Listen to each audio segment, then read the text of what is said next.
Hello dears, 8ാം ക്ലാസ്സിലെത്തിയ മക്കളോടാണ് എനിക്ക് സംസാരിക്കാനുള്ളത്.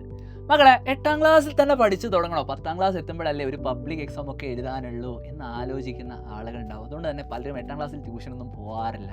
അവർ 8ാം class അത്യാവശ്യം ഉഴപ്പി കളിച്ചൊക്കെ നടന്ന് അങ്ങനെ അങ്ങ് പോകും. പക്ഷേ ലാസ്റ്റാണ് പണി കിട്ടിയത് മനസ്സിലാക്കുക. കാരണം 8ൽ നിങ്ങൾ പഠിക്കുന്നതിൻ്റെ കണ്ടിന്യൂഷനാണ് നിങ്ങൾക്ക് 9ാം ക്ലാസ്സിലും 10ാം ക്ലാസ്സിലും പഠിക്കാനുള്ളത്. അത് മാത്രമല്ല, 9ാം ക്ലാസ്സിൻ്റെ സിലബസ് കുറച്ചധികം ടഫാണ്. അതിന് വേണ്ട ബേസിക് ആയിട്ടുള്ള കാര്യങ്ങളെല്ലാം നമ്മൾ പഠിക്കുന്നത് 8ാം ക്ലാസ്സിലാണ്. അതുകൊണ്ട് തന്നെ നമ്മൾ ഓരോ ചാപ്റ്ററും കൃത്യമായിട്ട് തന്നെ മനസ്സിലാക്കി പഠിച്ച് മുന്നോട്ട് പോയാൽ മാത്രമാണ് നമ്മൾ ആഗ്രഹിക്കുന്ന പോലുള്ള ഒരു സ്കോറൊക്കെ നമുക്ക് നേടാൻ സാധിക്കുക. അതുകൊണ്ട് നമ്മൾ ഇപ്പോൾ മുതൽ തന്നെ ഏറ്റവും ഗംഭീരമായിട്ട് പഠിച്ചു തുടങ്ങേണ്ടതുണ്ട്. 7ാം ക്ലാസ് വരെ നമ്മൾ ഗ്രേഡ് ബേസ് ചെയ്തിട്ടുള്ള പരീക്ഷയാണ് എഴുതിയിട്ടുള്ളത്. എ ഗ്രേഡ് കിട്ടിയാൽ നമ്മൾ സന്തോഷമായിരുന്നു. എന്നാൽ ഇവിടെ നമുക്ക് A+ എന്ന് പറയുന്നൊരു ഗ്രേഡ് വരുന്നുണ്ട്. അത് മാത്രമല്ല, നമുക്ക് എല്ലാ എക്സാംസും നടക്കുന്നത് 40 മാർക്കിൻ്റെ പരീക്ഷകളായിട്ടാണ്. അതിൽ ബേസിക് സയൻസ് എന്ന് പറഞ്ഞ് നമ്മൾ പഠിച്ച സബ്ജക്റ്റ് 3 വിഷയങ്ങളായിട്ട് മാറുന്നുണ്ട്. അതായത് ഫിസിക്സ്, കെമിസ്ട്രി, ബയോളജി.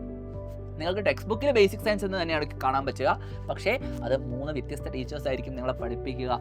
എക്സാമിന് തന്നെ 20 മാർക്കിൻ്റെ 3 എക്സാമുകളായിട്ടാണ് ഒരേ ദിവസം ഈ പരീക്ഷ നടക്കുക. അപ്പോൾ നിങ്ങൾ ചെയ്യേണ്ടത് ഓരോ കാര്യങ്ങളും കൃത്യമായി മനസ്സിലാക്കി പഠിച്ച് മുന്നോട്ട് പോവുക എന്നുള്ളതാണ്. അതിനെ നിങ്ങളെ സപ്പോർട്ട് ചെയ്യുന്നതാണ് സൈലത്തിൻ്റെ യോദ്ധ ബാച്ച്. ദിവസേനയുള്ള ലൈവ് ക്ലാസ്സുകളും റെക്കോർഡഡ് ക്ലാസ്സുകളും ഒക്കെ ആയിട്ട് ഗംഭീരമായിട്ട് നമുക്ക് പഠിക്കേണ്ടതുണ്ട്. യൂട്യൂബിലൂടെ നിങ്ങൾ കണ്ട് പരിചയിച്ചിട്ടുള്ള നിങ്ങൾക്ക് ഏറ്റവും പ്രിയപ്പെട്ട ടീച്ചേഴ്സ് തന്നെയായിരിക്കും നിങ്ങൾക്ക് ക്ലാസ്സുകളെല്ലാം എടുത്തു നൽകുക. അതുപോലെ നിങ്ങളുടെ ഫൗണ്ടേഷൻ ഏറ്റവും സ്ട്രോങ് ആയാലാണ് 2 വർഷത്തിന് ശേഷം 10ാം ക്ലാസ്സിലേക്ക് എത്തുമ്പോൾ നിങ്ങൾ ലൈഫിലെ ആദ്യത്തെ പബ്ലിക് എക്സാം എഴുതുമ്പോൾ അത് ഏറ്റവും കോൺഫിഡൻസോടുകൂടി ഏറ്റവും അടിപൊളിയായിട്ട് മക്കൾക്ക് എഴുതാൻ സാധിക്കുക. 10ാം ക്ലാസ്സിൽ നിങ്ങൾ പഠിക്കാൻ പോകുന്നതിൻ്റെ പല കോൺസെപ്റ്റുകളുടെയും ഫൗണ്ടേഷൻ കിടക്കുന്നത് 8ാം ക്ലാസ്സിലാണ്. അത് നമുക്ക് ഏറ്റവും മനോഹരമായിട്ട് ഏറ്റവും നന്നായിട്ട് മനസ്സിലാക്കി തന്നെ പഠിക്കേണ്ടതുണ്ട്. അപ്പോൾ നമ്മുടെ പഠനത്തിൻ്റെ രീതിയും വളരെ ഇമ്പോർട്ടൻ്റ് ആണ്. നമ്മളൊരു കാര്യം പഠിക്കുന്നതോടൊപ്പം തന്നെ അത് എത്രമാത്രം റിവൈസ് ചെയ്യുന്നു എന്നുള്ളത് ഇമ്പോർട്ടൻ്റ് ആണ്. അങ്ങനെ റിവൈസ് ചെയ്യാനാണ് സൈലത്തിൻ്റെ ആപ്പിനകത്ത് യൂണിറ്റ് എക്സാമിനേഷൻസും മൊഡ്യൂൾ എക്സാമുകളും അതുപോലെ തന്നെ മോഡൽ എക്സാമുകളും. അതായത് ഓണം എക്സാം നടക്കുന്നതിന് മുമ്പ് സൈലത്തിലൊരു മോഡൽ എക്സാം നടക്കും. അതുപോലെ ക്രിസ്മസ് എക്സാമിന് മുന്നോടിയായിട്ട് നടക്കും. ആനുവൽ എക്സാമിന് മുന്നോടിയായിട്ട് നടക്കും. ഇതിൻ്റെയൊക്കെ ആൻസർ കീ ഡിസ്കഷൻസ് നടക്കും. ഓരോ പരീക്ഷയ്ക്കും ഓരോ ചോദ്യങ്ങൾ വരുമ്പോഴും എത്ര മാർക്കിന് എഴുതണം, അല്ലെങ്കിൽ ഇത്ര ഒരു 5 മാർക്കിൻ്റെ ചോദ്യമാണെങ്കിൽ 5 മാർക്കിൻ്റെ ചോദ്യത്തിൽ എത്ര എഴുതണം എന്നുള്ള കാര്യമൊക്കെ കൃത്യമായിട്ട് നമ്മളുടെ ടീച്ചേഴ്സ് നിങ്ങൾക്ക് പറഞ്ഞു തരുന്നതായിരിക്കും.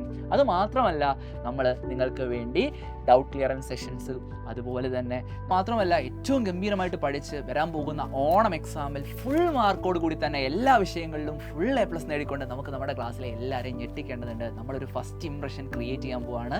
നമ്മൾ 8ാം ക്ലാസ്സിൽ പുതിയ സ്കൂളിലേക്കൊക്കെ വന്ന ആളുകളായിരിക്കും. അപ്പോൾ നിങ്ങളെ പഠിപ്പിക്കാൻ പോകുന്ന ടീച്ചേഴ്സിൻ്റെ മുന്നിൽ നിങ്ങൾക്കൊരു ബെസ്റ്റ് ഇംപ്രഷൻ ക്രിയേറ്റ് ചെയ്യാനുള്ള അവസരം കൂടിയാണ് നിങ്ങളുടെ മുന്നിലേക്ക് തുറന്നു വെക്കുന്നത്. ഏറ്റവും ഗംഭീരമായിട്ട് നമുക്ക് പഠിക്കണം. സോ താഴെ കാണുന്ന നമ്പറിൽ വിളിച്ചുകൊണ്ട് ഉടൻ തന്നെ നിങ്ങളുടെ അഡ്മിഷൻ ഉറപ്പാക്കുക. യോദ്ധ ബാച്ചിൽ ജോയിൻ ചെയ്യുക. ഗംഭീരമായിട്ട് നമുക്ക് പഠിക്കാം.